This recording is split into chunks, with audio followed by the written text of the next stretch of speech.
ঠিক যেভাবে পড়লে সামারিতে তুমি 10 আউট অফ 10 পাবে সেই বিষয় নিয়ে আমি একটা লেকচার অলরেডি নিয়ে ফেলেছি। একটা ক্লাস শেষে অনেক রেসপন্স পেয়েছি, অনেক শিক্ষার্থী বলেছে ভাই আরও ক্লাস চাই।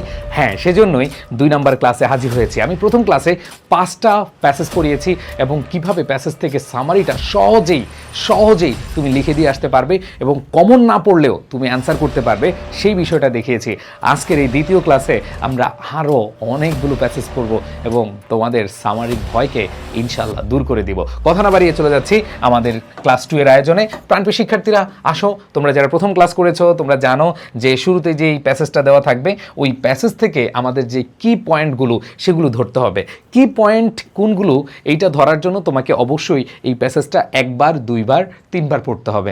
আমি বলবো যারা আগে থেকে পড়েছো তাদের 1 বার পড়লেই এনাফ, আর যারা আগে থেকে পড়ো নাই 2-3 বার পড়বা এবং তুমি কিন্তু মেইন যে পয়েন্টগুলো সেগুলো পেয়ে যাবা। সো এইখানে দেখো যে আমরা কলেরিজের যে একটা পোয়েমের 4 লাইন দেওয়া আছে, water water everywhere and all the birds of D shrink, water water everywhere নর এনি ড্রপ টু ড্রিঙ্ক, এইটা দিয়ে শুরু হয়েছিল কিন্তু। সো এইখানে যে আমরা যে প্যাসেজটা দেখতে পাচ্ছি এটার মেইন পয়েন্টগুলো যদি আমি তোমাদেরকে দেখাই, খেয়াল করে দেখো। এইখানে প্রথমে যেই জিনিসটা বলা আছে ইম্পর্টেন্স অফ ওয়াটার, দেখো এইখানে আমাদের শুরুতেই দেখো how important drinking water is in our life. দেখো শুরুতেই পানির যেই ইম্পর্টেন্স সেটা কিন্তু বলা আছে, খেয়াল করে দেখেছো? এই যে এখানে এখন অনেকেই বুঝতে পারো না যে সামারিটা আসলে মুখস্থ করার জিনিস না, এটা তোমার ওই প্যাসেজ থেকে কি পয়েন্টগুলো মাথায় রেখে তুমি জাস্ট লিখে দিয়ে আসো।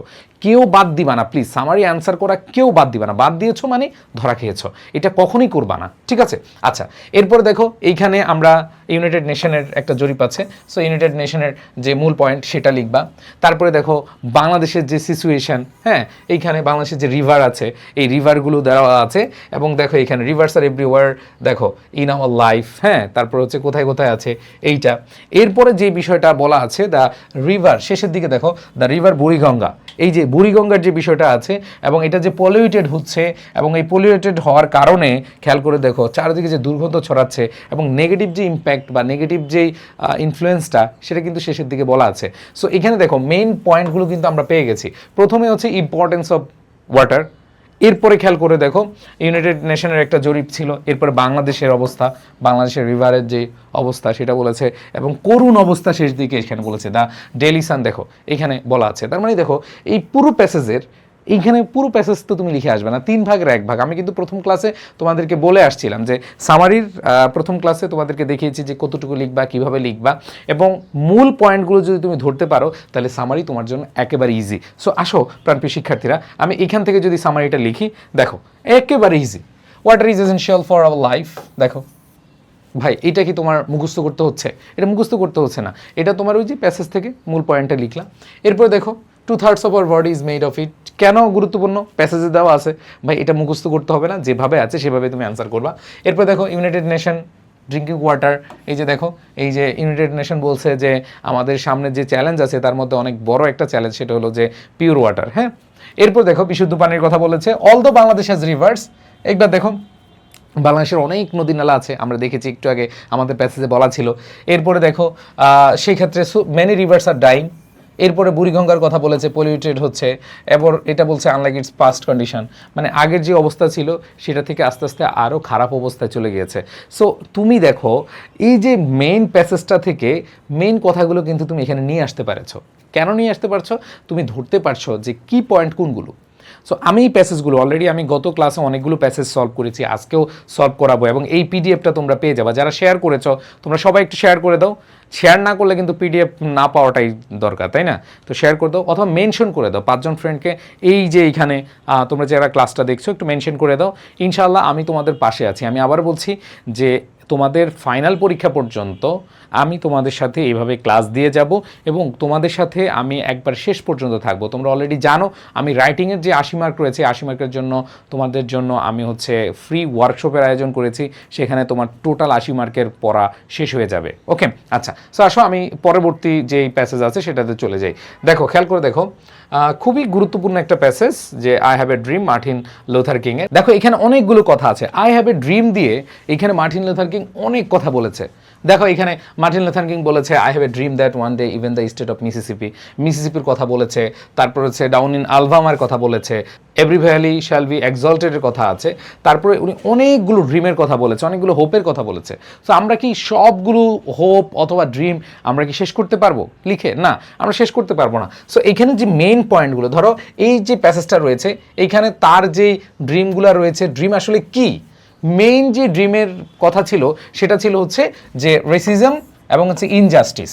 যে এই যে এতগুলো ড্রিম কেন দেখছে, এগুলোর একটাই টার্গেট ছিল। খেয়াল করে দেখো, অনেকগুলো ড্রিম ছিল, অনেকগুলো হোপ ছিল, বাট তার যদি আমি একবারে ছোট করে সামারি করি, তিনি কি চেয়েছিলেন? তিনি চেয়েছিলেন রেসিজম, বর্ণবাদ কি যে নিপাত যাক, এবং ইনজাস্টিস যে অন্যায়, ঠিক আছে, অন্যায্যতা, এইটা যেন তারা শেষ করে দেয় বা এটা যেন শেষ হয়, এটাই ছিল মেইন পয়েন্ট। তাহলে এইখানে ভাই তোমার এই যে এখানে I have a dream, I have a dream, I have a dream, এত কিছু তোমার দেখার দরকার নাই, তুমি মেইন পয়েন্ট কিন্তু পেয়ে গেছো। এবং এটা লিখলেও ভাই তুমি 2 নাম্বার এমনি পেয়ে যাবা। জাস্ট এই 2টা লাইন যদি তুমি লিখো বা 2টা বিষয় যদি তুমি লিখো, রেসিজম এবং হচ্ছে যে এখানে ইনজাস্টিস, লিখলে ভাই তুমি নম্বর পেয়ে যাবা। এরপরে খেয়াল করে দেখো এখানে যেই বিষয়টা তুলে ধরা হয়েছে, মানে বেশি গুরুত্ব দিয়ে বলা হয়েছে যে চিলড্রেন জাজ by character not skin colour. যে স্কিন কালার মানে হচ্ছে তাদের যে গায়ের রং সেটা দিয়ে তাদেরকে জাজ করা হবে না। তার মানে ওই যে ঘুরে ফিরে রেসিজম এখানে বলা আছে। এরপরে দেখো black and white children as sisters brothers, এবং তারা একসাথে থাকবে, ভ্রাতৃত্ব বন্ধনে তারা কি আবদ্ধ হবে। এরপরে দেখো জিওগ্রাফিক্যাল মানে হচ্ছে এখানে ভ্যালি মাউন্টেনের যে বিষয়গুলো এগুলো সব সমান হবে। এরপরে let freedom ring from every state, final বলেছে ফ্রি অ্যাট লাস্ট। দেখো ফাইনাল এখানে বলছে free at last, free at last. So এখানে শেষের দিকে তিনি একটা আশার বাণী দিয়ে শেষ করেছেন।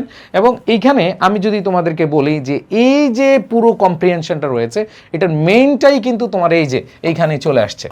এটা দিয়ে এরপরে তুমি মাঝখানে 2-1টা ইম্পর্টেন্ট কাহিনী দিয়ে দিলে তোমার কিন্তু পুরো সামারিটা শেষ। আসো তুমি কিভাবে লিখবা দেখো, এইখানে দেখো মার্টিন লুথার কিং ড্রিম দেখেছিলেন কি, এখানে হচ্ছে যে রেসিজম থাকবে না, ঠিক আছে, জাস্টিস থাকবে, ইনজাস্টিস থাকবে না, ঠিক আছে। এই যে দেখো তার চিলড্রেনরা জাজ by character not skin colour, ভাই এই মূল পয়েন্ট, এগুলো হচ্ছে কি মূল পয়েন্ট। এরপর দেখো he dreamed of black and white children joining hands, তারা একসাথে কি করবে, কাজ করবে।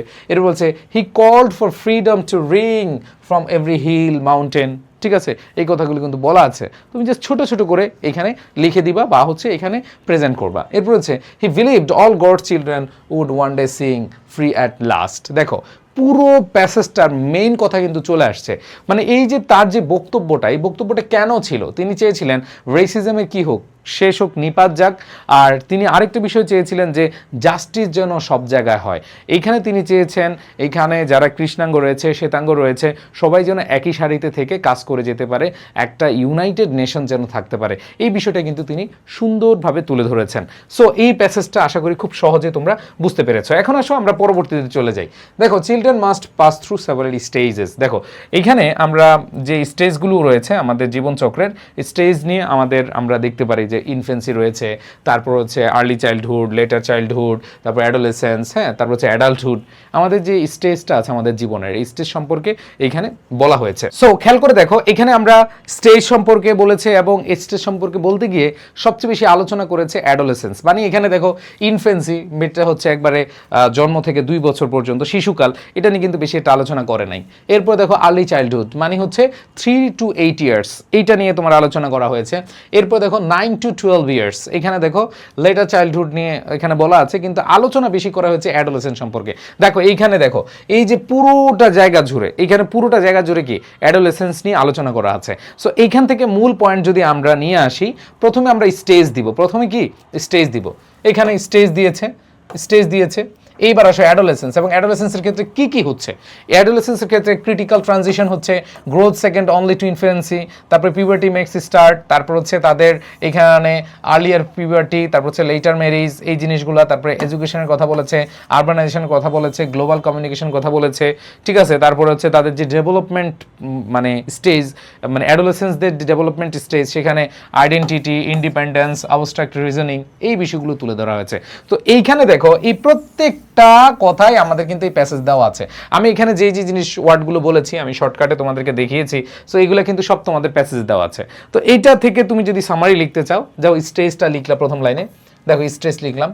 এবার স্টেজ লেখার পরে যে অ্যাডোলেসেন্স বিষয়টা আছে এটা নিয়ে দেখো তোমার এই যে ক্রিটিক্যাল স্টেজ এটা, এবং এখানে পিউবার্টি আছে, এবং এইখানে কি কি জিনিসগুলো হয়ে থাকে সেখানে বলা হয়েছে, এবং যে ফ্যাক্টরসগুলো রয়েছে education, urbanisation and global communication, এই বিষয়গুলো কিন্তু এখানে তুলে ধরা হয়েছে অ্যাডোলেসেন্সের ক্ষেত্রে। তো ওইটাই তুমি লিখে আসবে। তো স্টেজ লিখো, এরপর অ্যাডোলেসেন্স এবং পিউবার্টির বিষয় যেহেতু রিলেট করে লিখেছে সেটা লিখবা, বয়সন্ধিকালের কথা লিখে আছে, এরপরে কি কি চেঞ্জ হচ্ছে, ডেভেলপমেন্ট হচ্ছে, এটা লিখে দিলে তোমার এই সামারিটা ডান।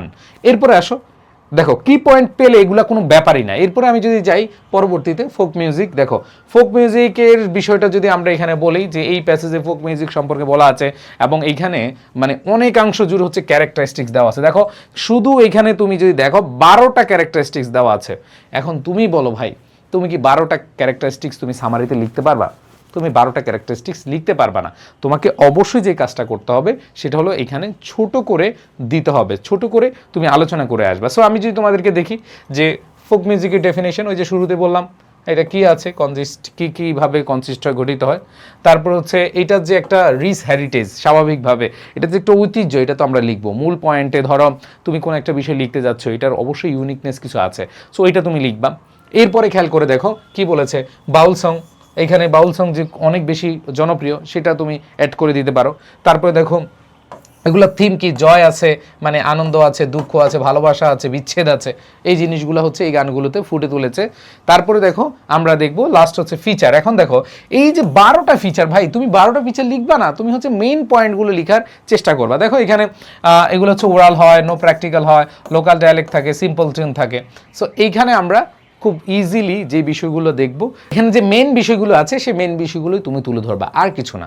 ওকে, সো আশা রাখি এইখানে এই পয়েন্টগুলো বা কি পয়েন্টগুলো তোমরা ধরতে পারছো। এখন দেখো তুমি খুব সহজে সামারিটা লিখে দাও। Folk music is traditional music of ordinary people, not influenced by classical আর মডার্ন রুলস।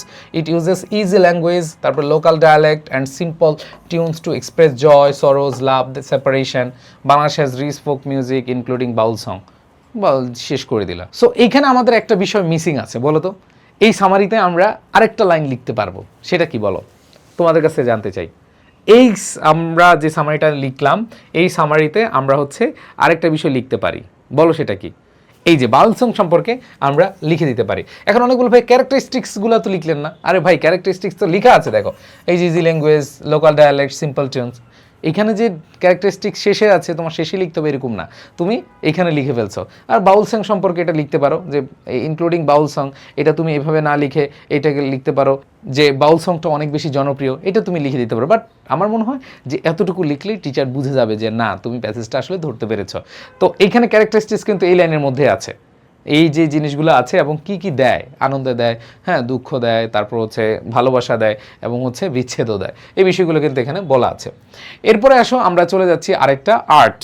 হ্যাঁ, এটা খুবই গুরুত্বপূর্ণ একটা প্যাসেজ, এবং এইখান থেকে তোমার যদি সামারি করতে হয় কোন কোন বিষয়গুলো তোমাকে মনে রাখতে হবে। প্রথমে হচ্ছে আর্ট ডেফিনিশন। হ্যাঁ, ফোক মিউজিক একটু আগে দেখলাম, আমরা এখন দেখবো আর্টের ডেফিনেশনটা লিখবা। এবং এখানে খেয়াল করে দেখো এটার এইম, উদ্দেশ্য, বিউটি ও সোশ্যাল কমেন্টারি। সো এখানে দেখো এই শিল্পর যে মেইন বিষয় আমরা জানি এটা আসলে সৌন্দর্যের জন্য মানুষ করে থাকে, এবং সেখানে হচ্ছে যে মানুষের কমেন্টারি পাওয়ার জন্য, হ্যাঁ এটা খুব ভালো হয়েছে, এরকম বিষয়গুলো কিন্তু আমরা দেখি। হ্যাঁ, তারপর দেখো এখানে পিকাসোর যে কোডটা আছে সেটা তুমি চালিয়ে দিতে পারো। বাংলাদেশে ফোক আর্টগুলো কোনগুলো আছে এগুলো তুমি হচ্ছে এক্সাম্পল হিসেবে দিতে পারো। এরপর হচ্ছে মডার্ন আর্ট যেগুলো আছে সেগুলো তুমি দিতে পারো। এবং মডার্ন আর্টের ক্ষেত্রে একটু খেয়াল করে দেখো ইন্ডাস্ট্রিয়াল রেভলিউশন, অরিজিন, তারপর হচ্ছে রিজেক্টেড ট্রেডিশন, এগুলো যে মেইন পয়েন্টগুলো আছে সেগুলো তুমি কি করতে পারো, অ্যাড করতে পারো। এবং তুমি দেখো কি কি আছে, art expresses human imagination through painting, drawing, sculpture and architecture. এগুলো কি মুখস্থ করে লিখতে হবে? না, এগুলো মুখস্থ করে লেখা লাগবে না, এগুলো তোমাদের লেখাই থাকবে। সো এটা নিয়ে টেনশন করার কিছু নাই, এটা নিয়ে টেনশন করার কিছু নাই। এরপরে দেখো it aims to evoke beauty or social commentary. দেখো এটা কেন হয়, এটা কেন করি, এটার এইমসটা কি? এটা হচ্ছে আমরা সোশ্যাল বিউটি, একটা সৌন্দর্যের জন্য, এবং মানুষের কাছ থেকে আমরা কি, হ্যাঁ এটা খুব ভালো হয়েছে, ওফ নাইস, ফ্যান্টাস্টিক, এই জিনিসগুলো বোঝার জন্য। ঠিক আছে, এরপর বাংলাদেশ হ্যাজ ফোক আর্ট, যেমন কী কী আছে, পটারি, নকশিকাঁথা, আলপনা, শখের হাড়ি, এগুলো ভাই মুখস্থ না, এগুলো যা আছে এগুলো সবই তোমার প্যাসেজ দেওয়া আছে, কোনো টেনশন নাই। ঠিক আছে, এরপরে খেয়াল করে দেখো মডার্ন আর্টে যেগুলো আছে ইন্ডাস্ট্রি রেভলিউশনের পরে রিজেক্টিং ট্র্যাডিশনাল ফর্ম এবং আস্তে আস্তে ট্র্যাডিশনাল যে বিষয়গুলো আছে সেগুলো কিন্তু মানে উঠে যাচ্ছে, এই বিষয়টা এখানে বলা হয়েছে। সো এরপরে আসো আরেকটা আমাদের প্যাসেজ, সেটা হচ্ছে লালন শাহ। সো এই লালন শাহের সম্পর্কে আমরা একটু আগে জানি, আর এখানে সব দেওয়া আছে, আর আমরা এখানে যখন পড়বো কি পয়েন্টগুলো আমি একটু ধরিয়ে দিচ্ছি, খেয়াল করে দেখো। লালন শাহ হচ্ছে Baul icon, philosopher and social informer. এই যে তিনি বাউল আইকন, তিনি একজন সোশ্যাল ইনফর্মার, তিনি হচ্ছেন ফিলোসফার। এটা কি তোমার ভাই সাধারণ জ্ঞানের মতো মুখস্থ করতে হবে? না, তোমার মুখস্থ করতে হবে না। এখানে অবশ্যই মাথায় রাখতে হবে যে এগুলো তোমার লিখা আছে, এগুলো কি লিখা আছে। সো এইখানে দেখো ফিলোসফার, থিঙ্কার, সোশ্যাল রিফর্মার আছে কিনা বলো, আছে। সো তার সম্পর্কে তুমি জাস্ট হচ্ছে প্রথমেই ইন্ট্রোডাকশন দিলা। এরপরে দেখো preach religious tolerance, rejected cast, class, Creed. এইখানে দেখো তিনি প্রচার করেছিলেন রিলিজিয়াস টলারেন্স, তারপর হচ্ছে rejected social difference based on class, cast and Creed. দেখো দেওয়া আছে মূল পয়েন্ট। এরপরে খেয়াল করে দেখো নো ফর্মাল এডুকেশন। এখানে দেখো এখানে কোনো ফর্মাল এডুকেশন ছিল না, এখানে বলা আছে। এরপরে দেখো এখানে story, born Hindu, got smallpox, abandon, nursed by Muslim fakir Siraj Sain, ঠিক আছে, এবং ফ্যামিলি তাকে রিজেক্ট করেছিল।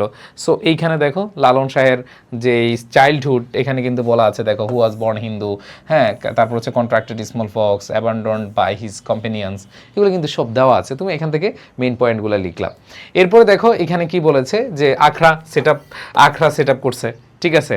সো তোমরা আখড়া সম্পর্কে জানো এবং এখানে দেওয়া আছে, খেয়াল করে দেখো এই যে কুষ্টিয়া এবং কোন কোন জায়গাগুলো আছে। দেখো লালন সেট আপ অ্যান আখড়া অর মনেস্ট্রি। সো এখানে দেখো এই যে তিনি সেট আপ করেছিলেন, এইটা তুমি এখানে দিতে পারো কোথায়, সেটা হচ্ছে কুষ্টিয়ায়, সেটা হচ্ছে কি কুষ্টিয়ায়। তারপরে দেখো এখানে তিনি যে গান গাইতেন সেটা হচ্ছে একতারা এবং দুতারা দিয়ে।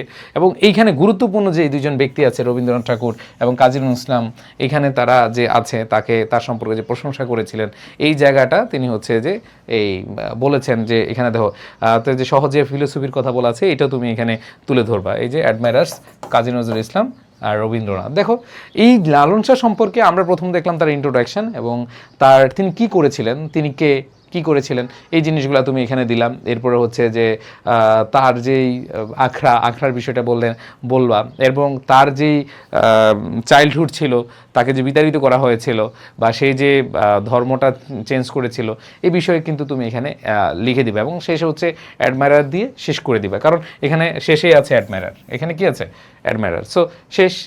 আর আমরা যদি লিখতে চাই যে Lalon Shah was a Baul icon, philosopher and social reformer who preached religious tolerance and rejected caste and class differences. So এখানে দেখো প্রথম লাইনটাতে আমরা অনেকগুলো বিষয় নিয়ে আসছি।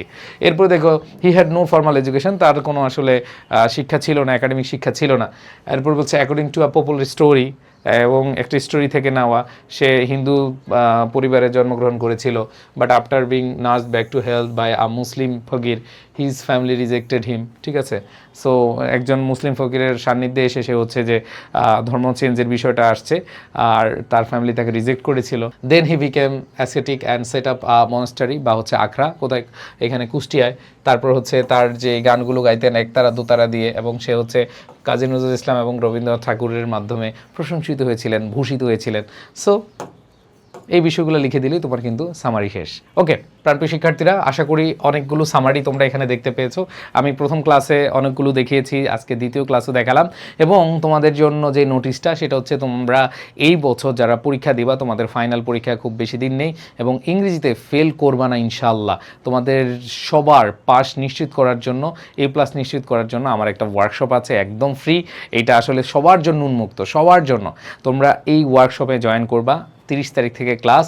এবং এই ওয়ার্কশপে তুমি ক্লাস করলে কি হবে, সেখানে তোমার প্রত্যেকটা রাইটিং পার্ট, তোমাদের ফার্স্ট পেপার এবং সেকেন্ড পেপারে টোটাল 80 মার্ক, এই 80 মার্কের টোটাল যে প্রিপারেশনটা এখানে হয়ে যাবে, তোমার আলাদা পড়ার দরকার নেই। রাইটিং পার্টের দায়িত্ব আমি নিচ্ছি। এটা কেন নিয়েছি তোমাদেরকে আমি বারবার বলি যে গত বছর এত স্টুডেন্টস ফেল করেছে, মানে হলো ইংরেজিতে এতগুলো স্টুডেন্টের ফেলের সংখ্যা থেকে আমার নিজেরই খুব লজ্জা লাগতেছিল যে ইংলিশ টিচার হিসেবে। সো সবাই যেন এই ক্লাসগুলো করতে পারে, এই ক্লাস করে পাশ করতে পারে।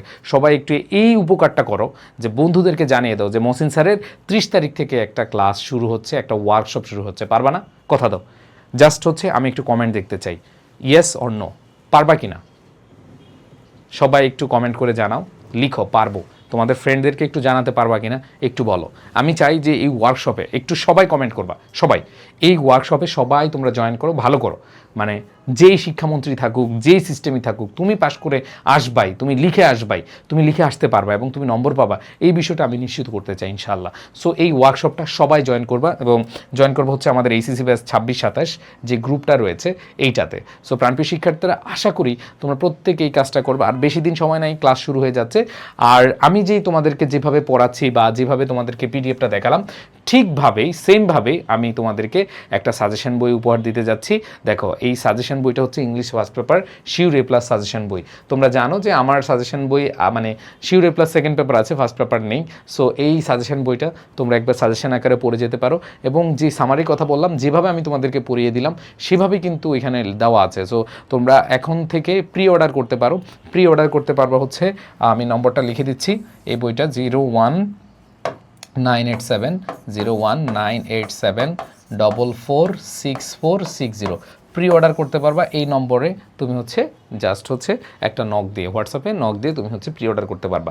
সো প্রাণপ্রিয় শিক্ষার্থীরা, যারা যারা হচ্ছে বইটা প্রি অর্ডার করতে চাও, এখনই নক দিয়ে রাখো, তোমরা বইটা আসলেই কালেক্ট করে নিতে পারবা।